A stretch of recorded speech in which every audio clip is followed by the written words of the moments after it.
What's up, Boogie Monsters? Welcome to Remember When, where I, Chris Boogie, reconnect with a guest and we revisit, dissect, and laugh about a time, place, or insane experience we shared together. I'm your host, Chris Boogie. You can find me on Instagram, Twitter at Chris Boogie with a Y, or on YouTube at Chris Boogie Marcos. Today, we have the Britt Mack. Britt Mack is a teaching artist that believes there is no point in having gifts and talents if you aren't going to share them with the world.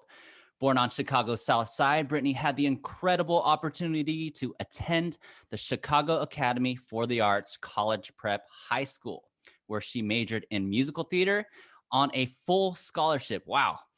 Having studied under some of the industry's best, Britt went on to further her training at the American Musical and Dramatic Academy in LA, then NYC, where she graduated from the program.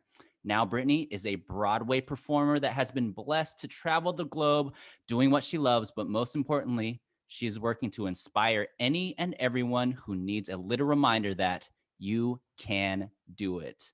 Britt, what is up? What's up, Boogie? Bruh, that bio is like so Britt Mack. So Britt Mack. Just everyone can do it, guys. You can do it. Gosh. I'm so excited. I'm so excited to have you on here. I'm so proud of your accomplishments and what you've done so far. We'll dive into that in a minute, but we're gonna go back in time. We're gonna go back to 2016. Jeez Louise. Yo, so why don't you get us started? How do we know each other? So you and I know each other. I guess it's interesting because we knew each other before we knew that we knew each other. However, you and I met doing what at PCPA. Jeez Louise, we did In the Heights together, and you were Graffiti Pete and I was Carla, and it was the best summer ever. It really was, and it's so amazing. So the story, you can tell the story, but it's funny how we gravitated towards each other. So why don't you go ahead and let us know what that relationship was? Oh my gosh, it was so bizarre because I knew that I recognized you, but I was like, I don't know how I know this dude's face. I've never worked with him before, whatever. But of course, I went to M to LA. So when you go to M to LA, you just realize, oh, your friends in the industry all know each other if they still live in Los Angeles. So come to find out, not only did you know my friend Rob, not only did you know Garrett, not only did you know Chris, then my person,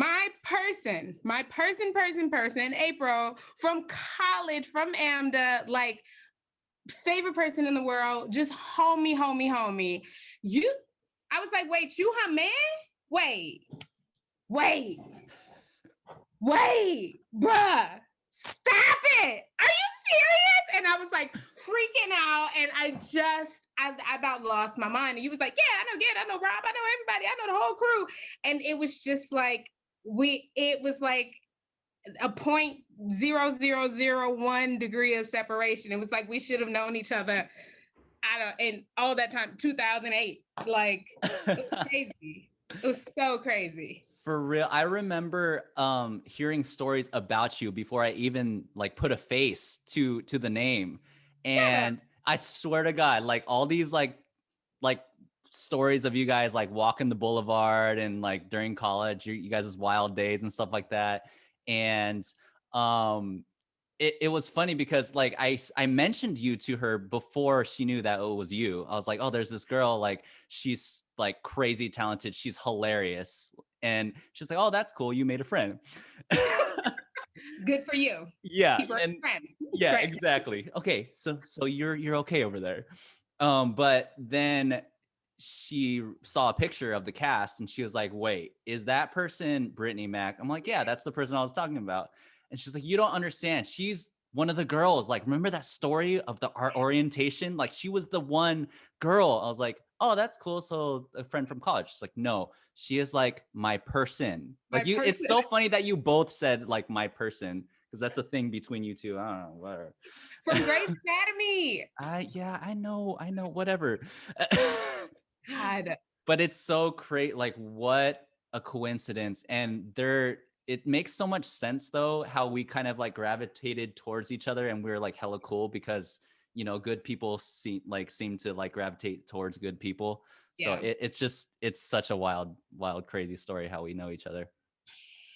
It's bizarre. It was crazy. I was like, oh my God. And then from then it was like simpatico. Like we was just like Yeah. awesome. Yeah. Kick it So hard. so what was your audition experience like? Because you were in both or you were cast in both Shrek and In the Heights, so it was kind of a dual contract, right?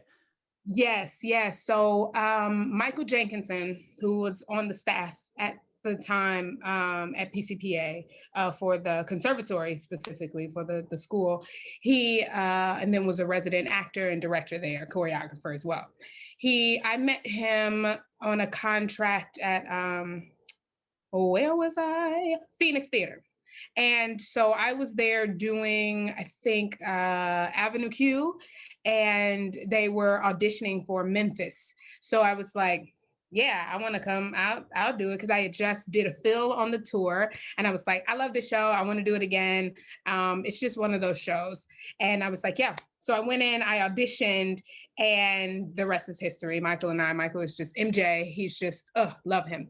So he emailed me and said, hey, like we're doing Shrek and we're doing In the Heights, and I would love for you to be my Carla. And I was like, that would be interesting. Oh, okay, kind of like that. So then he was like, but we need you to kind of do you have to do it in rep, you'd have to do Shrek. And I was like, okay, cool, I'll audition for the dragon. I didn't know anything about Annalise at the time, and she sang down. So I was like, I didn't get that. But it was okay. They hired me to play the gingerbread man, and it was okay. That's because I'm brown and the Gingy's brown, and we just brown together. We brown a little cookies, little snacks.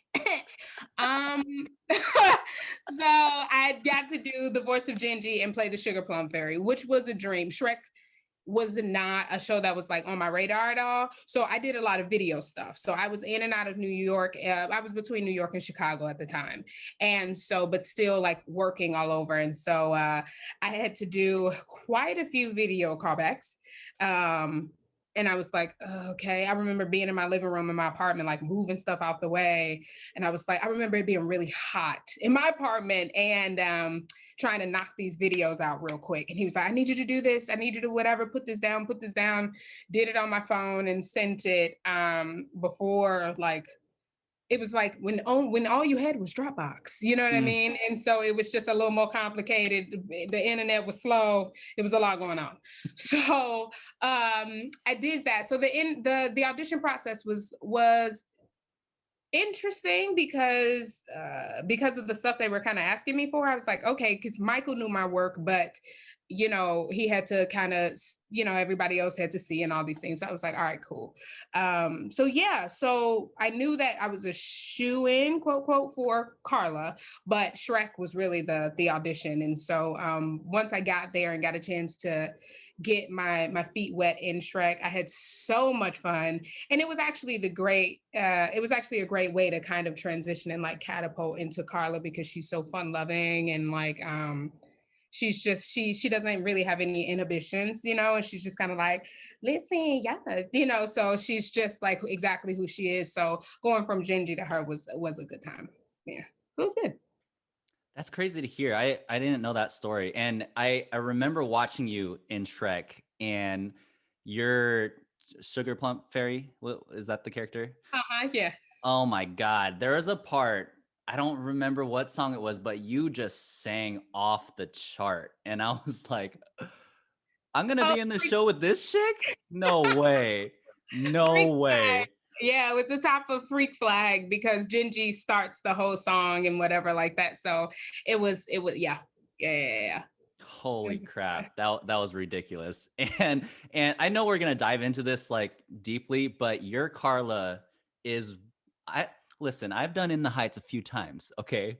But I mean, I think so, friend. I think you have. Your Carla, like no one can touch your Carla. I'm sorry to all of you Carlas that I've worked with, but when I think of my all-star cast of In the Heights that I've worked with, I'm sorry, B. No one touches you. I'm sorry. She was fun. She was fun. It was hard because it was this interesting, like, and I know we'll get into it. It was this interesting thing of like, you know, the line between like cultural appropriation and like that I'm a Black woman and I'm not Dominican, even though technically I could pass, like all of these different things, right? And so I was like, I just wanted to play her authentically, and because she's not dumb. She's not dumb. She's not silly. She just is not phased. You know what I mean? She's like the queen of unbothered, but without it being like, I'm unbothered. She's just like, you know?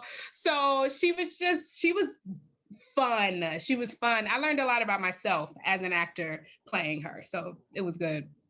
That's awesome. So what was your rehearsal process like? Because you were doing Shrek at the same time that we were rehearsing for In the Heights. Like, how did you juggle everything? How did you keep a good balance? How did you like kind of, get through it? My friends. Honestly, because my part in Shrek was not as demanding, it was a little easier to balance. I was able to kind of really give a little more in the Heights. But I mean, because I was staying with MJ, so housing, like there was a bunch of different things that could have made the experience not what I was accustomed to. Let's just put it that way. But the casting was incredible. I mean, woof, like our cast was just dope. And everyone was so authentic. You're talking, me, you, Nathan, Mandy, Josh, you know what I mean? Like just people who are just like real people. Marissa. So then going to the barrio, being in that environment was just like, it was almost just like going back to New York real quick. Like, so it was cool. The balance really was more it was more internal than anything for me. And again, like trying to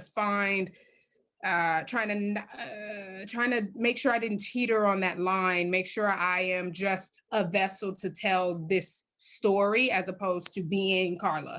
Nah, you know what I mean? But I can tell her story. I can tell the story of, a Chile Dominican, you know what I mean? And go to a place of authenticity and like real storytelling. So that's where I wanted to kind of come from, being a person like once upon a time, as opposed to like, so I was, because I'm not, right? And then I got a chance to dance my behind off. One thing about not being able to be in the ensemble proper, because I was still technically like, a principal, whatever. I didn't get y'all dance. Do you hear me? Y'all listen. I was like, wait, I wanna do the wait, no, I wanna do it. And I remember MJ being like telling our choreographer, and was like, hey, like we're just bringing, she does dance. So like, let's just like, we're just gonna put her over here in the corner on the side around the corner. Just let her do a little bop bop. Just for the sake of her being on the stage. Because I was living with him and I was like, I just want to dance. I don't understand why you just won't put me on the stage. And like the way the club scene started, those horns, baby. Turn, kick, leg. I was like, come on, I want my leg in the air, please. And so y'all were dancing down. Do you hear me? I was just like, oh. I mean, I could be Carla, that's fine, but I don't have to be like, it's okay. So it was joy. I also had so much fun that being a part of the process. I got a lot of chance to kind of just watch you guys do y'all thing and watch it unfold and watch you guys discover these characters. It was dope. It was just so dope. I don't even know if I answered the question. Did I answer the question?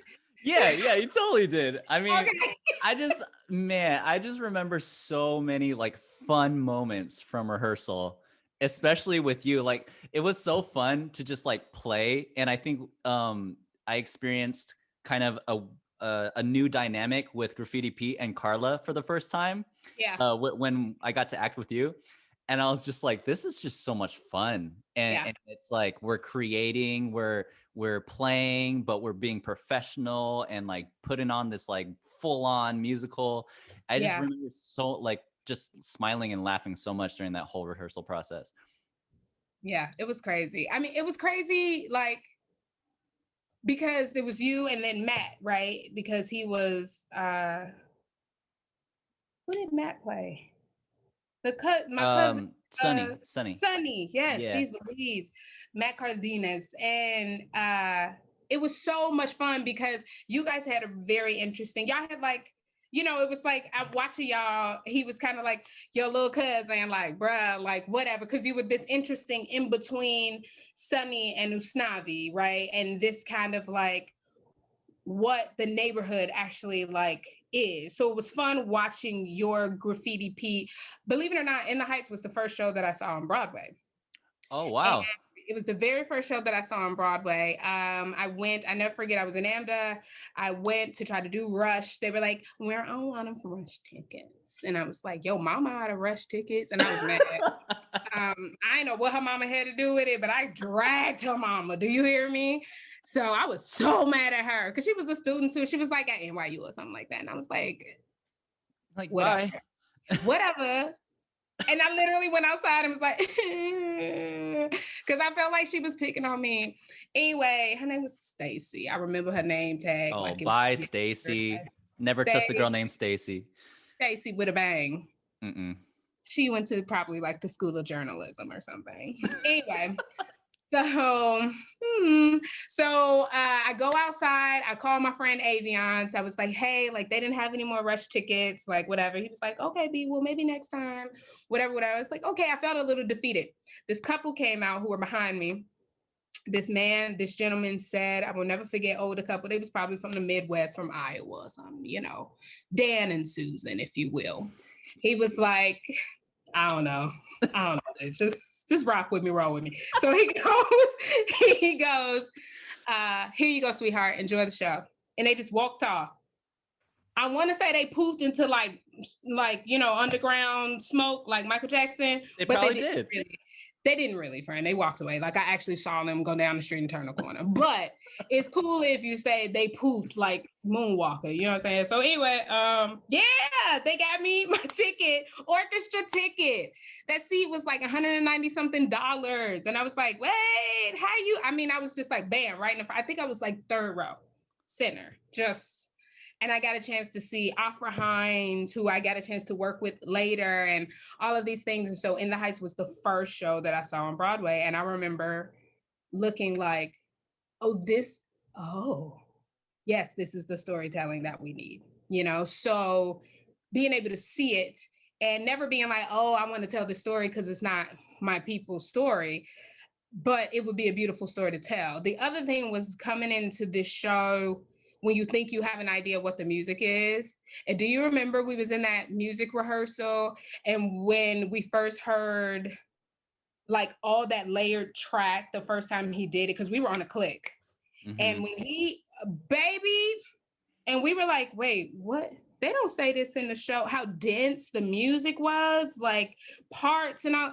And you were like, yeah, because a handful of you guys had already done it. And so I was like, yo, whoa, okay, you know the music, that's great, cute. That music is not easy. Like people, like I've said this before, people think because it's hip hop, like it's easy. It's gonna be no problem to do that show. But if you see that stuff on paper, like on that sheet music, it is hard. It is so hard. Man, so many like layers and so many people jumping in and out of things. Like it is wild. It takes a very talented musical director to do that show. We had that. We definitely had that. We had a good team there. We did. So, oh gosh, what was I going to ask throughout the whole? That's an amazing story, by the way. My gosh, like what a treat to be able to see that on Broadway and for free, basically. Guardian Angels. That's wild. I know, because Stacy was trying to play me. Bye, Stacy. We in here. We got a ticket. Yeah, got a ticket. Orchestra. So let's talk about the cast for a second. So you were in you had the cast of Shrek, and basically a lot of them carried over to In the Heights, but then you also had this group of people that I was included in that came in just to do Heights. What was it like for you being there the whole time and having like this old group and this new group kind of coming together to do a new show that wasn't Shrek? What was that like for you? It was refreshing. I think it was refreshing and necessary, because what was brought in, right, cast wise, is the people of color. They period. And so you had the Latin principals come in. You know what I mean? Deborah came in, and so because that's what was needed, right? And so because most of the cast of Shrek made up our ensemble. Most of the cast of Shrek made up the ensemble of In the Heights. And so Nathan played the Benny and things like that, who like, what? Nathan, stop, I can't with you. Why is he so talented? I can't. Right? God, hate that guy. So much. I love him. You had Anna come in. It was nice because we had been doing Shrek for so long, and it had gotten, it gets stale. You know what I mean? It gets stale.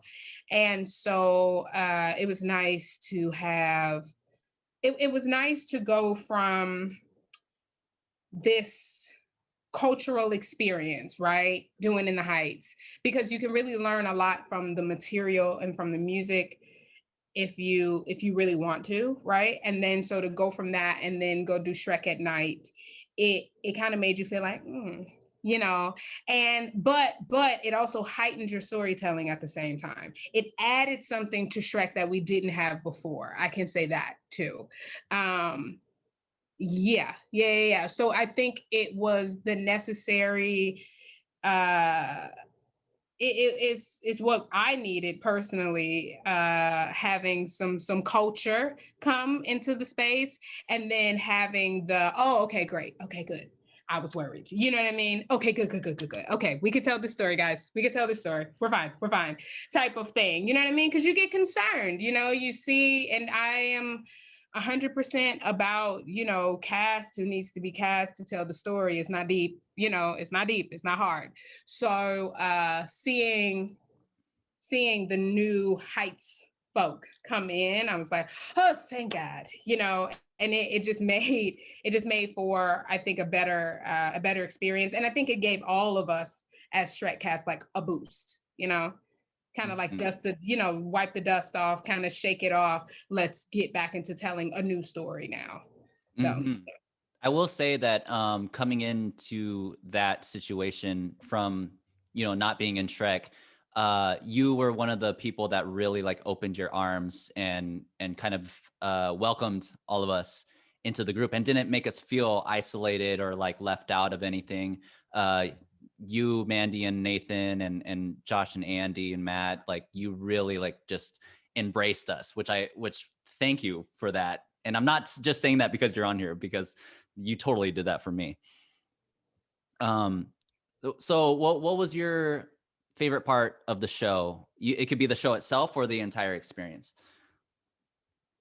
Oh, come on. I know it's hard to choose one, but I think when we saw the set for the first time, when we walked on the stage and it was done. That set was dope.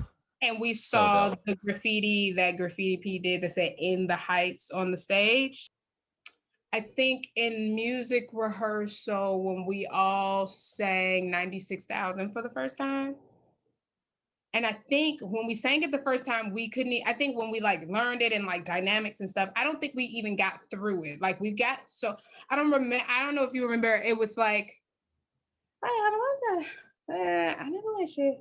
I think we got to, yeah.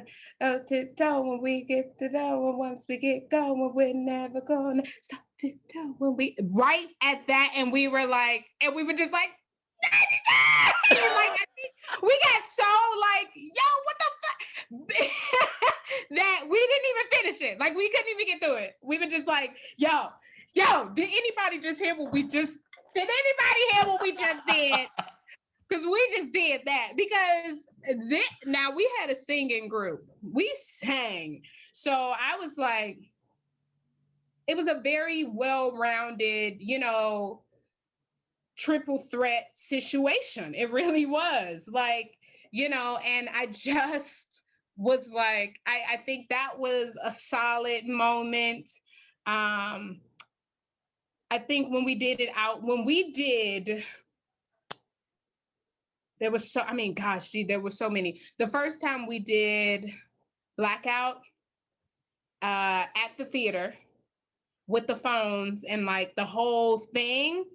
And the first time I saw it, because I was in the wings, of course. And so I'm sitting there watching, and I was just like, I'm in this show. Like, I'm in this show. Like, I'm in this show. The first time me like watching that, the first time we did Blackout and the fireworks when we were outside, when we were in Solvang, that look at the fireworks, like that, what? Yeah, like it was just too crazy. It was almost like we did two separate productions because the theaters themselves were their own characters, right? And so being able to do that and then, seeing Carnaval de Baguio like outside. Magical. It was just like, it was bizarre. And it was so bizarre because now that I think about the movie coming out, I was like, y'all copied off of us. That's because we was outside or whatever. You know what I'm saying? We did Lin-Manuel, you just feel like, but not even close. I'm just saying, like low key. So I had multiple favorite moments of that process, but those were some of the key, like my key favorite, my favorite. Yeah, those were some of the top, like, yeah. And then I think, and then of course doing the finale every night, Mm-hmm. every single night. Just weeping, just bawling. Just a catastrophe. The last show, do you remember my last show? Because I was like, I had left early. Yeah. And my last show, I was just like, and Marissa, who is engaged now, actually. Yeah. Listen, all y'all out here getting engaged. I'm just trying to get a Tony. You know what I'm saying? y'all, dang. Let me get a Tony first. Yeah. But she looked at me my last night and I was done. I was done. She just like gave me this look like, sis. And I was like, So yeah. Sorry. Multiple favorite moments. So many. I will say my favorite moments, and this is gonna be like really bad, like on us, but when we would try to make each other break on stage. Kids, if you're listening to this, don't do this, okay? This is not professional. But there were moments where we got to like improvise a little bit. We got to ad lib and riff. And I just remember there were points where you and I would say the most absurd things to each other. And it was like, okay, what has she got tonight? What is she going to say? It's like, okay, I'm going to say this if she says this. And I just remember like every night we would trade off and be like, blah, blah, blah, blah. And the other person go, we're going to go to staring upstate. Right, because there was a few. What was the freeze? Michael MJ and his freezes. There was a freeze, yo. And I would always have to like, and be like turned completely to the wing because I was going to be finished because you was disrespectful. What? I can't remember which number that is, but yeah, that's breathe. Yeah. When I was a child, I stayed wide awake. That. Yep. And I don't know why MJ did that. Why he didn't learn that we shouldn't cross by each other ever on the stage. Because that was not good. I remember one specific moment before Carnival where we're both like on the counter. I got my boombox here.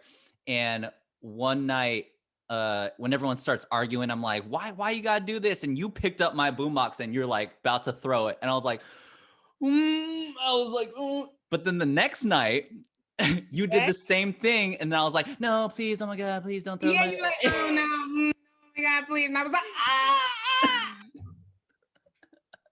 So unprofessional of us. What got picked up? Didn't some get picked up in the microphone frame? Wait for it. I Oh my think gosh, it's gonna come to me. It's gonna come to me. It was like one of those moments that was supposed that, you know, for whatever reason, you and I was the only one talking. And I don't know why that was. Because we're professional, okay? we're This is so how we work all professional. the time, guys. You should, yeah. You want a God. book?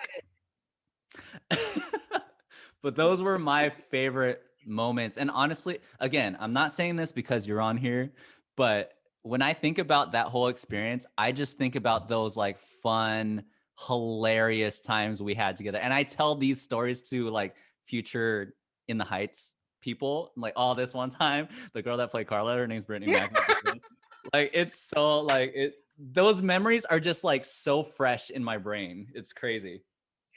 Very good stuff. We had a solid set. So it let us do dumb stuff.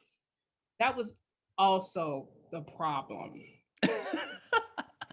Shoes, things to throw. Not that we threw anything. Swirly thing. During oh my God, now it's all flooding back. We'll be doing this all night. Go, what's the next question? Because now it's just flooding my brain and I can't. Because now I'm mad at you all over again. I just want to get you back. So it's fine. Well, hopefully we get to work together again and we'll pick up right where we left off. Done. Period. All right. So now that all that fluff is out of the way, what was your not so favorite part? Go ahead, spill it. Go ahead. Hey, I didn't have one. That's fine. Good for you. I know you're on Broadway now. You got to be careful about what you say, and that's totally fine. I mean, that's not even it. The point, that's not even it. You know what? Perfect. To be perfectly honest, like I said, I have been working a long time and had been working a long time when I came to PCPA. And so I had an expectation of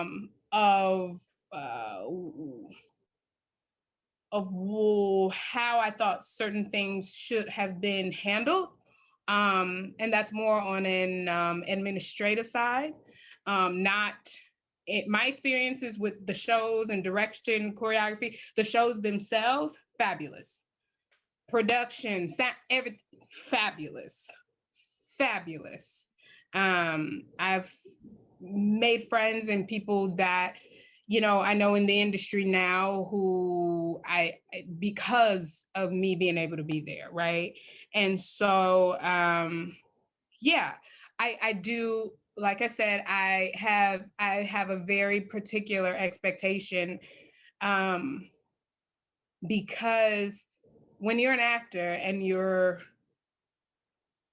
travel, right? Working regionally is very difficult. And I think it's something that regional theaters should definitely make sure that they think about and consider, right? Especially when we come back, because we can rebuild.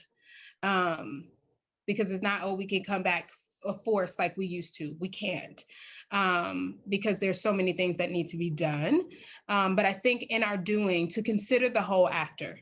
And by that, I mean, if you cannot afford, and not just monetarily, but if you can't afford to supply your actors with the type of comforts that are required, basic comforts that are required to get a full night's rest and to be able to be their best, because you're paying them to do a job, right? You're paying them to do that thing they did, right? In the audition room.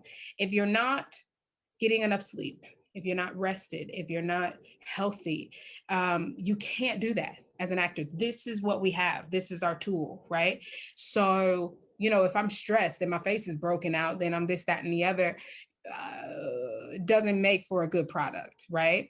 And so then don't come to the actor wondering, asking why, where, when, and who and how, when I'm not provided the basic comforts that are required for any human being, right? So that said, I met geez Louise, like working with George and and Brad, and like, you know, um, and Eric, and again, people that I'm like, y'all are beastly, right?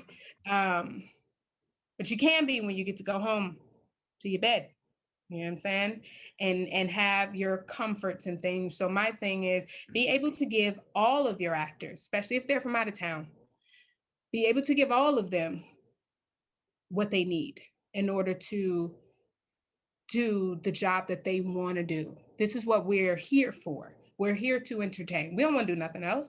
We just want the basic comforts, right? And so I think that it was something that was below subpar for me.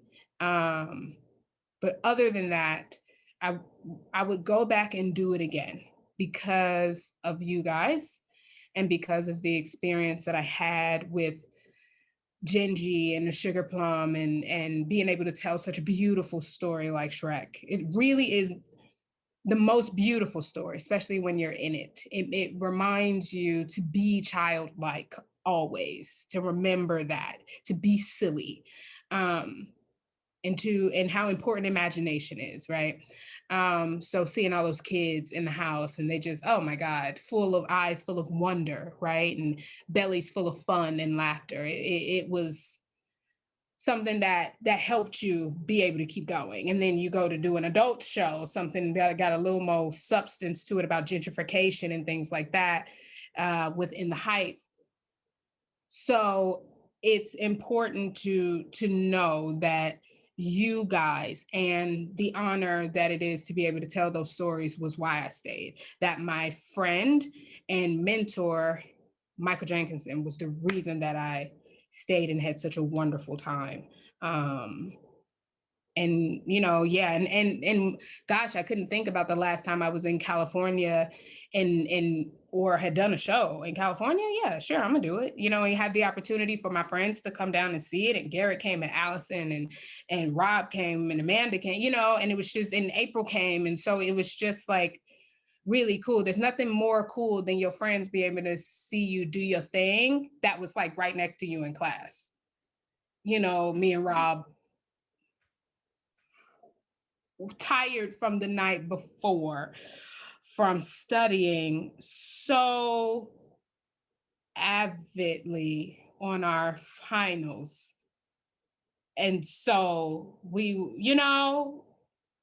so it was nice for him to be able to come up and see and be like, B, like, look at you, like, look at, like, you and Crit, like, this is crazy, you know what I mean? And hanging out with him afterward when we were in MJ's backyard, like, just sitting in the dark. We were just sitting back. Yeah, that's right. That's funny. We were just sitting back there in the dark, just like talking, and we was just chilling. It was so dope. So it was nice. It was nice. That made it all worth it. But I do think that taking into consideration comforts and things that are basic needs for your actors to be able to do their thing, considering the actor is the only way that we can rebuild and then move forward in a way that that is for the better for everyone, So yeah. Well said. I mean, you kind of hit the nail on the head. We haven't really touched on that layer of, the actor as an actor, but the actor as a person too. Because, a lot of us travel and can't go back home after a rehearsal, after a show. We're in a strange place that we've never been in. We're hosted by a family that we don't know, or, we're in a hotel that we don't know any of the surroundings. So it's like, it's important for people to take care of their actors, like, in its fullness. You said it perfectly. Yeah. Crazy. But so okay, we kind of already hit that. So what did you learn or take away from the whole experience, as Brittany Mack? What did you take away? Um, don't be afraid to say what you want. Because it's not what you do, it's how you do it. Right. So people know me as, well, Brittany, she gonna say, Brittany, she gonna say, well, Brittany, she gonna say, um, but and that's just because when I'm talking to my friends, I'll be like, you know what? And make it be little and black talking stuff, right? And then that's the emotion of it all. I'm a person who's very, very in tune with her emotions. And so I will take that, I'll hone it all in and be like, great, little Mighty Mouse, you got that off your chest? You feel all right now? Cool, calm down. Go sit on the couch or something. You need to go watch Miss Fisher and sit down, watch Jeopardy, relax. So, because I am such a granny. Or I will have to do like a crossword puzzle. Like I am grandma. Okay. Dang, girl, you older than I am. Listen, but I could do them in pen though. So she does have a dictionary next to her though, because she'd be like, now is it a E or a I? Wait a minute, Jesus. So, but it's important that when you are saying, hi, so this is what's going on, this is how it is affecting me, right? Facts, stick to the facts. Nobody cares about how you feel. No tea, no shade. No one cares about how you feel. You wanna know why? Because emotions are fleeting. 1 minute you're like, oh my God, I'm living my best life, and you dancing around your house, and then wham, you hit your pinky toe on the corner of the couch, and now you mad as H. So you're not living your best life happy no more, are you? Now you mad as H, fleeting emotions. So as a result of that, make sure you check yourself before you wreck yourself. That's real. You got to be like, let me, because people be too busy. I want to tell you what's on my, don't nobody care what's on your mind. What are the facts? The facts are, this is what I was told, and this is what I was presented. And as a result, bye. Okay, thank you. Thank you for your service. You literally can't talk without feeling like you're quoting Hamilton. I don't know if anyone else notices that, but I feel like I should write Lynn a check every time I just open I'm just like, dang. I can't even be a human. I can't even be myself. I'm trying to be true to me, Lynn. Anyway. That's so interesting that you say that though, because this was an issue that was brought up in my last interview. Is a lot of times actors are afraid to speak up because it's not, I don't know, I guess it's embedded in us as young artists, just do what you're told, but as an adult or as a, creating artist, you're kind of like, well, this is kind of affecting me in a bad way. So how is that right? Right. So there has to be, you said it perfectly, like hone it in, stick to the facts. Don't get all emotional and personal about it. Let them know what the situation is. How are we going to solve it? Like work together to solve the problem. And I think that's something that artists need to carry with them in all aspects of their life, not just on the stage. I agree. I think as artists, because I think it's a two-way street, right? I think as artists, we forget that, when you work at a theater, this is a business. This is a 9 to 5. This is a corporation, okay? This is a LLC, honey. This is a 501c3, darling. These are established nonprofits. Listen, you're going in, people go there, they have pensions, they are on payroll. This is what's going on, right? You are an employee, yeah? So if you are in our industry, if we're in this community together and you have never worked for corporate America, McDonald's, waited a table, anything like that, you need to go do it. It will humble you, and it will remind you that when you come in the stage door, when you come in the rehearsal, soon as you enter the space, you are on the clock, baby. You're on the clock, and you are to carry yourself accordingly. And that's just to be just like the best representation of yourself. That's really all that is. It's not about, well, I just want to be true to who I am. Be true to who you are, but like, when we say check it at the door, that doesn't mean what happened to you didn't happen to you. It just means check the way that it's on you at the door. Then you go and see stage management. You go and see whoever. You say, hey, so some guy just rubbed up against me real wrong on the subway, and I'm feeling some kind of way. And I think I'm going to feel this kind of way for a while. I don't really know what just happened to me. Do you need to call the police? Do you mind if you could do that for me? I don't mean to do whatever, but this is what just, because we have a life that happens before we get, and then we get to the theater. By the time you get to the theater, it's 6:00 at night. You had your whole day. You didn't talk to your mama. She got on your nerves. You didn't hit you hit your pinky toe. Don't forget you hit your pinky toe. So that hurt. Now you bruised. Now you got to put these ladukas on, and these gonna hurt. And, you just like, really, you got a pimple on your face. It's just life. And life is a lot, but life is a lot for everyone. Actors are selfish, and we forget. I'm sorry, y'all. I get it. New year, new me. I'm living my best life, honey, doing me the way we don't live in an I, me industry. We live to entertain, which means we live to give. We got it a little backwards. I'm so sorry, but we do. So, and then all you have to do is learn how to do it. You learn how to balance that thing. That don't mean throw yourself out there. If you're not a performer like Ephraim Sykes, who is like, nah, I'll leave it all on the stage. If you can't do that, don't do that. It's okay. But don't do it and then be mad that you did it, right? So it's an understanding as the artist who you are, where you fit, that this is a job. This is 9 to 5. So when you come in, how you carry yourself is very, very important. That's what's being taken note of. So you don't get to, we're too comfortable. We're too like, well, I'm an artist and I get to be myself at home. To an extent, when you're in your dressing room with your friends and your this, that, and the other. But when you're in rehearsal, right? You know how to carry yourself. So still, there is a way to be. I do believe that. There is a way to carry yourself, just like with any other job. If you a nanny, if you anything, you're not finna be around here like, but these mother kids, back. You're not about to be doing that with these kids. So then these kids be like, I'm a savage. Body, yaddy, yaddy, yaddy. Let little Mandy be talking about some body, yaddy, yaddy.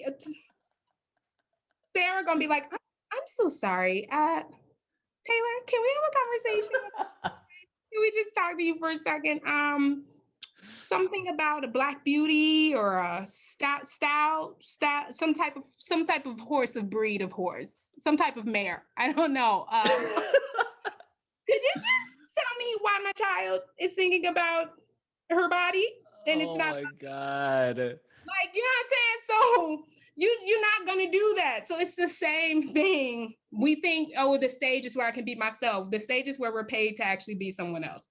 So let's remember those things. And I think when we have that understanding that we also have a role to play, and theaters, producers, all of that, they have a role to play. And then I think we could do something there. But when communicating, when you don't, that's real. You'd be like, listen, I don't want to lose my job.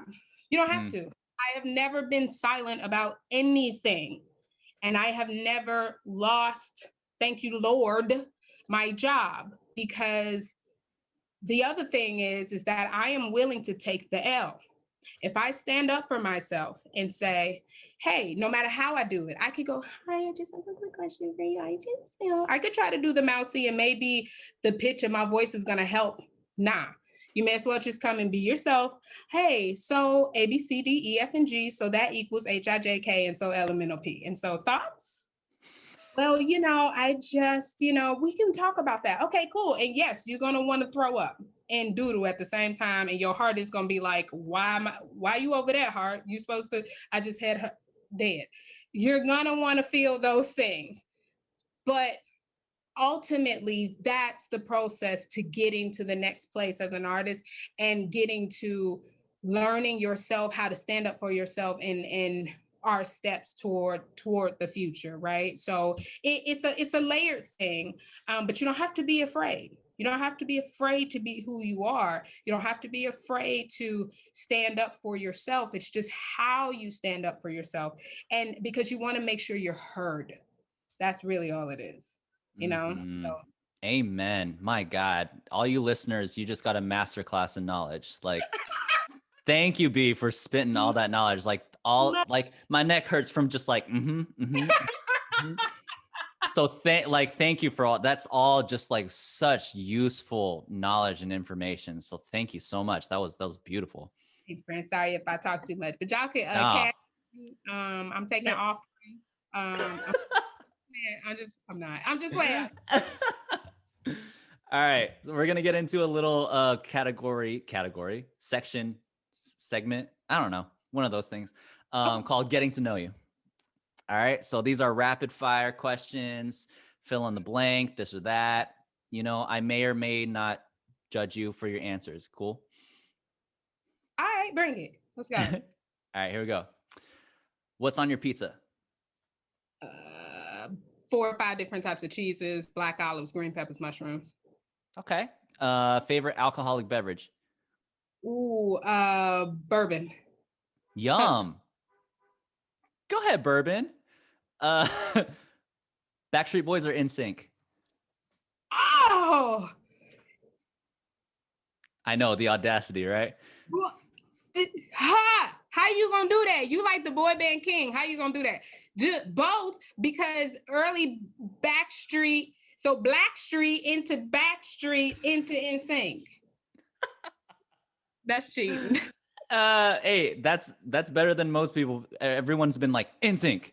Like, No, okay, think about it for a second. I know you can't have one without the other.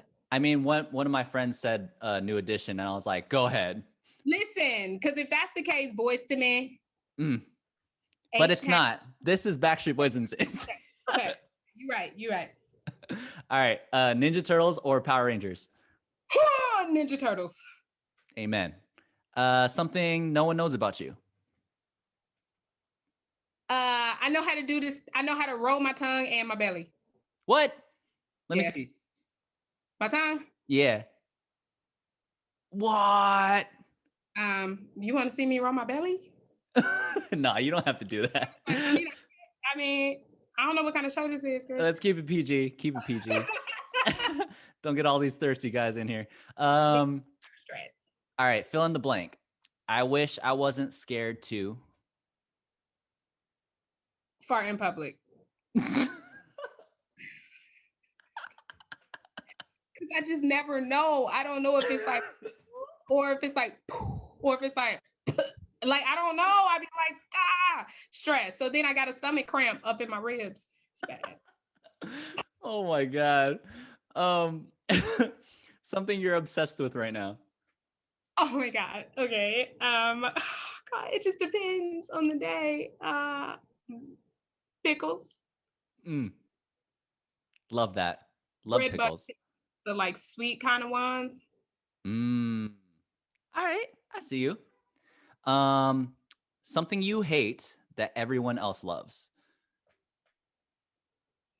Oh. Go ahead. Oh, there it is. I saw the light bulb. Say it. Mean Girls. The movie or the musical? Both. All right, you can plead the fifth on that one.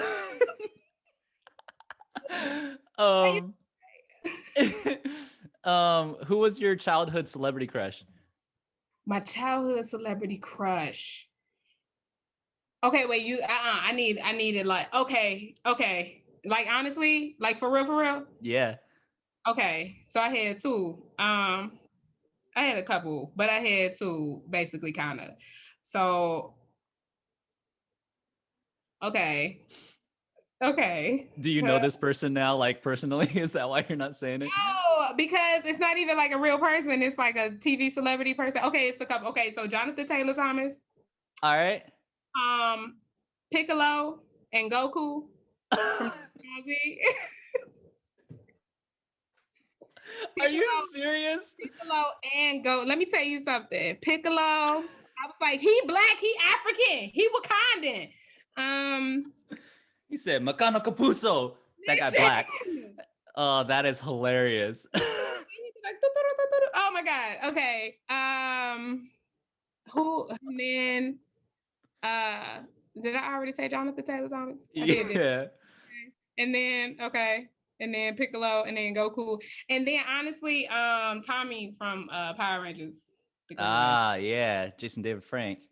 That's him. Go Not right now. ahead. But I mean, he's still doing the Power Ranger thing. That's listen, it. That's his career. That is his life. I'm not mad. You know, Yeah, I'm not that's mad. fine.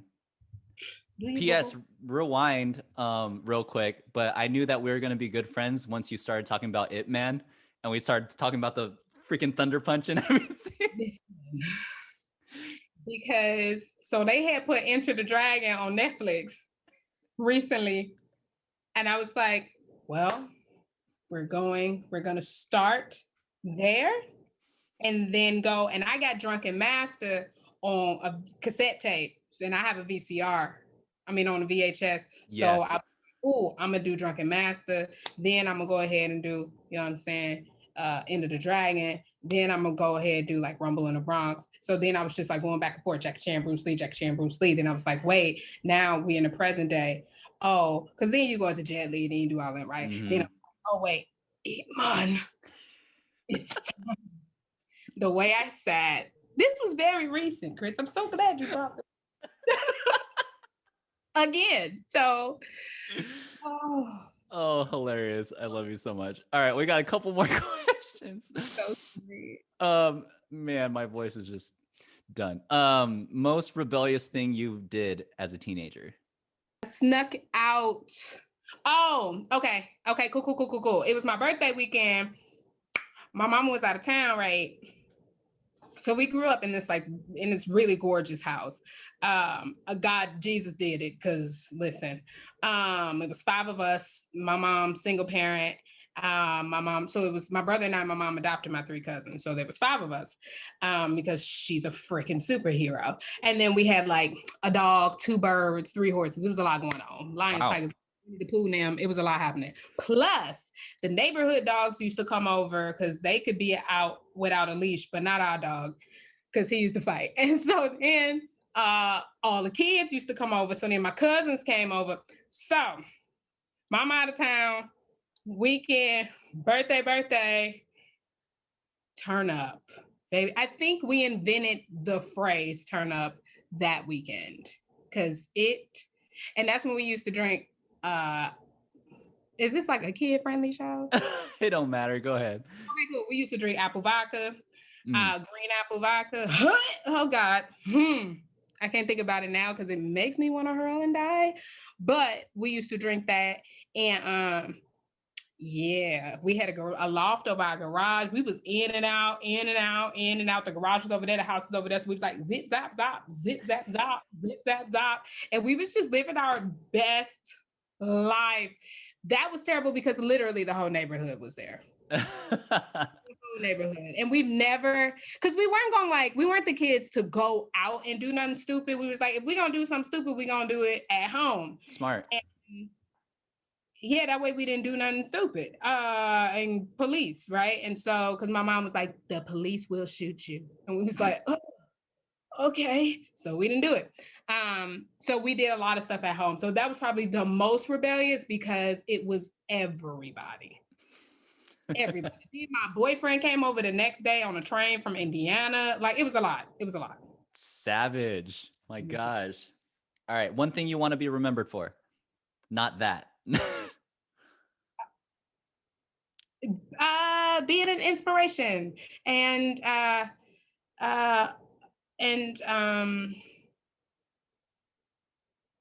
being authentic when it comes to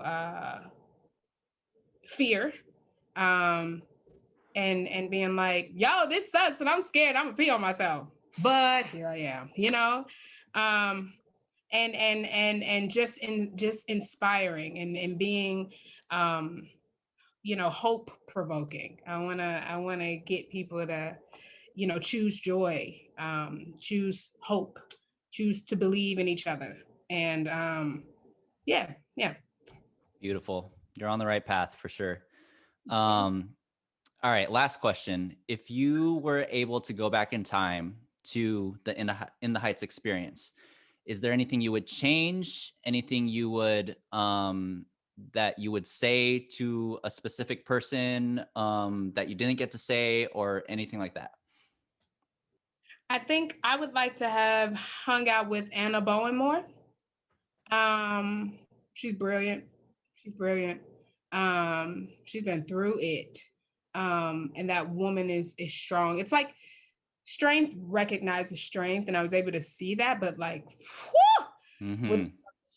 she's been through, you know what I'm saying? And like, I would have loved to sop her up a little bit more, like with a biscuit. I would have liked to have figured out how to turn them freaking lights on in the back when we were sitting back there with Rob. I really would. It bothers me. Like, I'm still thinking about it now. I'm just like, why couldn't I find the switch to the light? And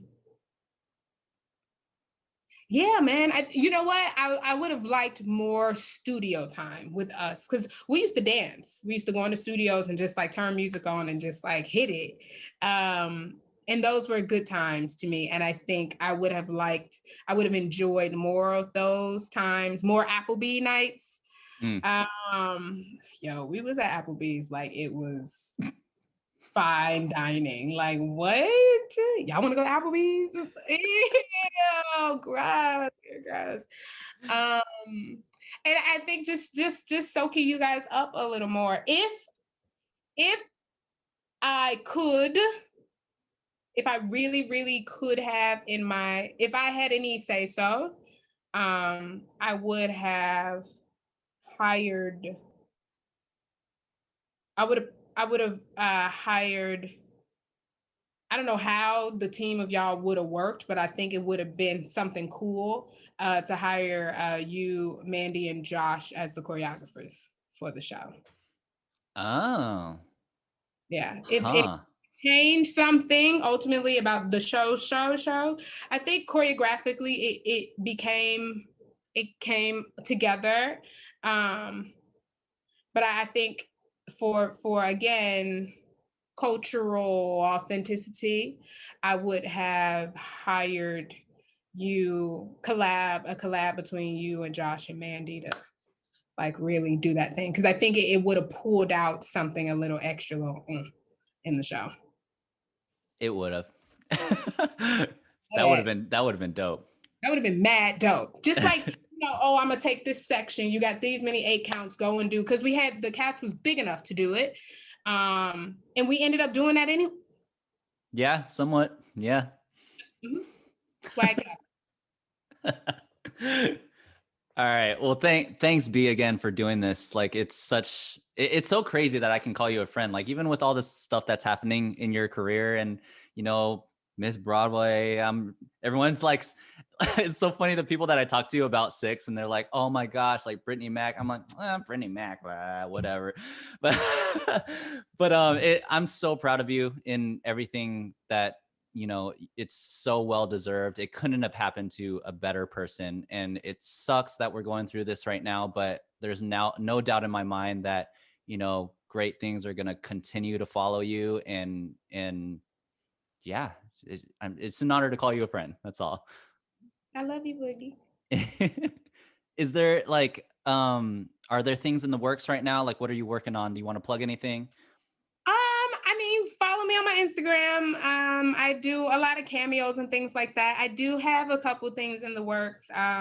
Girlfriend and I are doing I'm trying to work with friends and just like create some music content, sing some duets, do some things, because I haven't been singing, and your vocal cords are a muscle that you must use Mm-hmm. when they go away, because they like literally leave your throat. That's not true, but it feels like that. So yeah, man.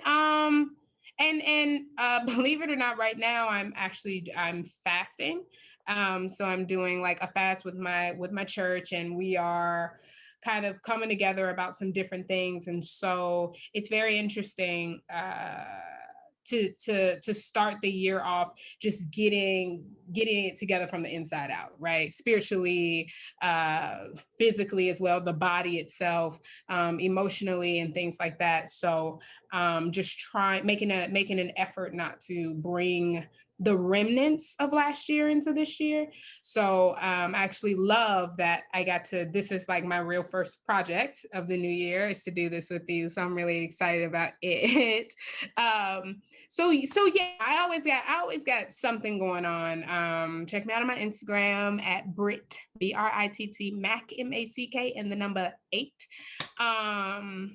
Yeah, man, I'm trying to get a Bumble date with Lamorne. So if you I'll text him. I'll let him know. I mean, you know what I'm saying? Just like tell him I say hey or whatever.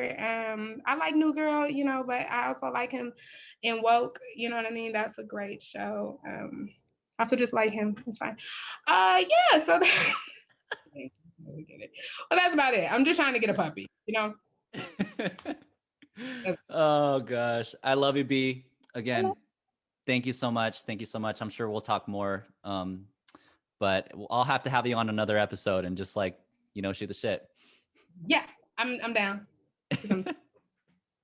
All right, guys, this is Chris Boogie reminding you to lead with your heart and stand on love. Don't forget to follow if you're listening on Spotify, or subscribe if you're watching on YouTube. And as the great Muhammad Ali once said, friendship is the hardest thing in the world to explain. It's not something that you learn in school, but if you haven't learned the meaning of friendship, you really haven't learned anything. Deuces.